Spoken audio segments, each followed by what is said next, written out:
There's a story behind every song, but you don't always get to hear that story.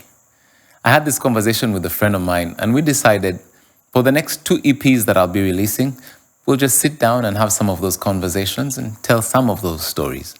Maybe that will give you some insight into some of the songs that you like and love, and maybe that will inspire you to just start having some of those conversations with your friends. My name is Kimera, and these are our conversations about hearts and minds. I love you. I love you. I care. I love you. Please stay. So this particular song is called Teach Me of the Hearts EP, very rightfully placed. Okay. And I personally was super excited when you finally recorded it because I heard you, I think you performed it at Puzzle. Did you perform it at Puzzle? Yes, I did. You performed it at Puzzle. You performed it at Gospel Rendezvous. I was present both times. Yeah. And every time after concert, you're like, I love this song. I love the story behind it. You release new music, it's not the one you've released. You release a collection, okay, I release a collection in a while. You're like, but when is it coming up? We know you have a lot of songs, but I think it's a beautiful song. So tell me about Teach Me, about its story, its process. Yeah. But Teach Me is one of those songs, yeah. And why it took so long to release it. I don't know if I have all the answers, but I do.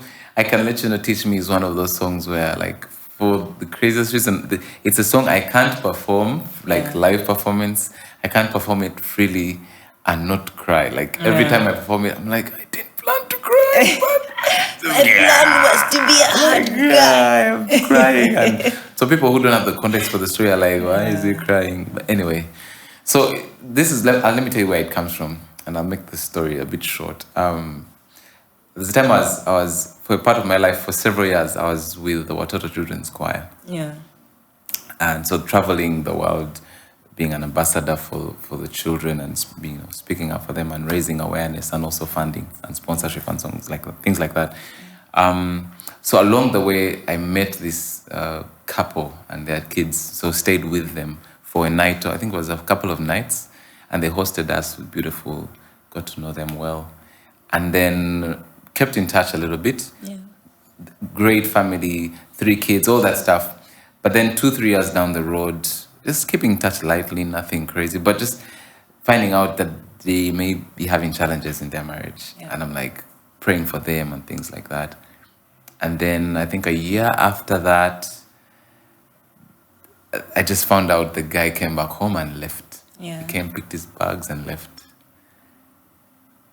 And I was like, what? Yeah. You know what I mean? It's like, what do you mean he just came and left? Yeah. And then I think the year after that, I had the opportunity to be in that particular country again and to meet the lady. And it was the most awkward situation because I'm like, all the jokes we had from last time and what do I feel really awkward. Yet I feel like my heart is going out to her like, I want to give you a hug. I want to say it's going to be okay. But at the time, I'm not even married, so I don't even know what this looks like. I have the authority to do I have speak the authority? on this? It's just awkward. Yeah. So I visited. They invited me for dinner that Sunday night. And at the end of the day, I went back to where I was staying, to my room. And that's when I wrote this song. Yeah. And really now trying to put myself in their shoes. I think, man, I think one of the toughest things that she said, essentially was, you know, that thing of like, I thought we were okay. Yeah. Like, he came, he picked his bags, he left. And the whole time, I thought we were okay. Yeah. Which is like... So what happened? You know what? Yeah, Tell me, like at what point in a relationship do you call, like, time out? Like, are we okay? When I say, are we okay? Are we really okay? Yeah. Because then you hear these stats that 50% of people who marry actually end up breaking up. Yeah. And that's in what we call the world, meaning like for those who are secular and they don't believe in God, but also the same statistic for those of us who are in church. So if you think that's far off, that means 1 out of 2 of every wedding that you attend.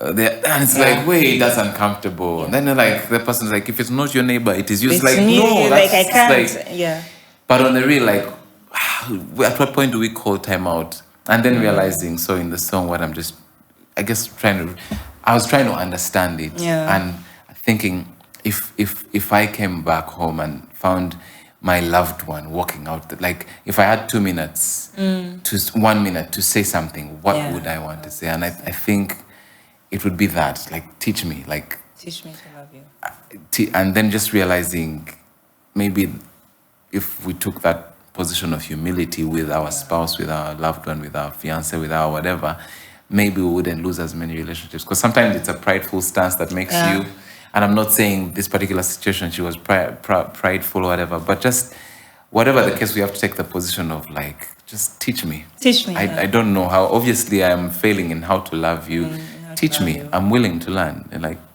teach me. Or even let me in. Oh, yeah, Because, yeah. because sometimes, like you said, are we good? Are we okay? Yeah. And sometimes the check-in is going to be, are you good? Are you okay? Do you Right. still want to be part of a union? Yeah, You know, yeah. because I would like to assume, I'm not married, but I would like to assume that sometimes people wake up and they say, this is not what I signed up for. This Yeah. is not what I thought it would be. Not necessarily because anything bad is happening. Yeah. But like maybe I did not anticipate this pressure. Yeah.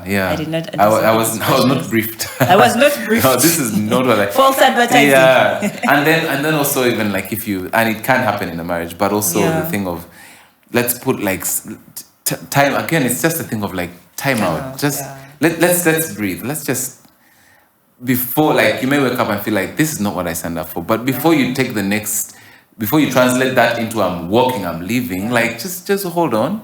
Maybe I'm just not communicating well to you, or maybe I'm not listening. Maybe I'm projecting Maybe something. I'm projecting something. Maybe when I'm fighting with you, I'm actually fighting with somebody and else. and it's my responsibility, if we're in a relationship like that, like to Yeah. teach you, like I can show you. Yeah. But the question is, like, am I willing to show you how I wish to be loved? Are you willing to learn? And can I receive it? Can you receive it? Am I willing to learn? Yeah. So it's that tension, and I guess in the song what I was trying to do was just paint that picture, and hopefully in painting the picture of what that reality can look like, maybe even when we come close to the edge, and Yes. sometimes there's that, I'm sure you can think of real life situations where, it's right there. Maybe we don't have to jump off the cliff. Maybe we 'Cause- can pause. Maybe we can pause. Yeah. Because also I think I'm like in the second verse, I bring in the aspect of children. Like, what am I supposed to tell the children? How am I supposed to tell them that we both agreed to walk away? Do we Irreconcilable. both agree? Irreconcilable I'm differences. curious about the statement, irreconcilable differences. Like, are there actually certain things that are irreconcilable, or are we the ones who have decided I don't know. this is irreconcilable? Because it's yeah. relationships, it's really subjective. Yeah. One couple can say, no, that one we can reconcile. Another one is like, nope, done, out. Irreconcilable. Whereas, like, me, Or I'm one pointing of at... you can say, nope, that one. Yeah, but the fact that the decisions we make in that kind of especially when it comes to marriage, Yeah. sometimes they affect the people around us. Yeah. They affect the kids, and I'm not saying. And yes, sometimes it's like sometimes I have to be careful here, but sometimes even if the reason of the children, maybe if that can buy us one more week, maybe let's take it. It's better than saying no. Maybe let's take it. Right now I'm staying here because of the for right now. Right Maybe now, for right this now, next yeah. just one more week or one more month, and then hopefully that buys us time to, especially if we are both humble about it and we can accept the humility of teach me. Yeah. Maybe we can start from there and move to the greener pastures of our relationship and rekindle that flame.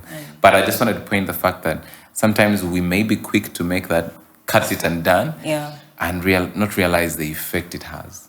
Effect it has, and the ripple effect it has on Yeah. people. Now I want to talk about the recording process. Okay. I first heard this song in 2018. This is true. So clearly you had written it. Yes. And if you were performing it live, the music was there. Right. Why release it now? Why take that long? Why now? And you have released music in between. So you've been releasing music. Yes. So teach me, why now for teaching? Why did it take long? I'm not sure. Sometimes the song takes as long as it needs to take. But I think what I'm really glad for is pointing towards getting the right person to do it. Yeah. And this was an awesome producer called John Inyanga. Yeah. And the funny thing behind the scenes for that was So I wanted to do two versions. I wanted to do like a studio version that's kind of maybe, it has a groove to it, so to speak. And we did that. Yeah. And then I played it for my wife and a few other friends, and all of them were like, yeah, this is nice, but go back and record a more Heartfelt, like you need to sing the way you tell the story, like what you're talking about, the live, bring that story to, and I'm like, you guys just want me to weep. But so we went back with the Nyanga as well. Just sing between the sobs. And we managed to get a stripped down version. And when I had it, I think even I was like, yeah. And John Inyanga. So we did two versions, and I will be also putting the other version on just as a bonus. Yeah. But this one's like, I think we managed to tell that story. So sometimes in the telling of a story, sometimes the story might need a few years for it to be told well, or to find the person who can really tell it well. Yeah. And I think he's one of those guys who did or even sometimes that's when the story is ready to be heard. Maybe in 2018 it was only ready to be heard on stages, and maybe years later it's ready to be heard on radio. Not to bias anybody, but I actually prefer the acoustic version. So it's the one.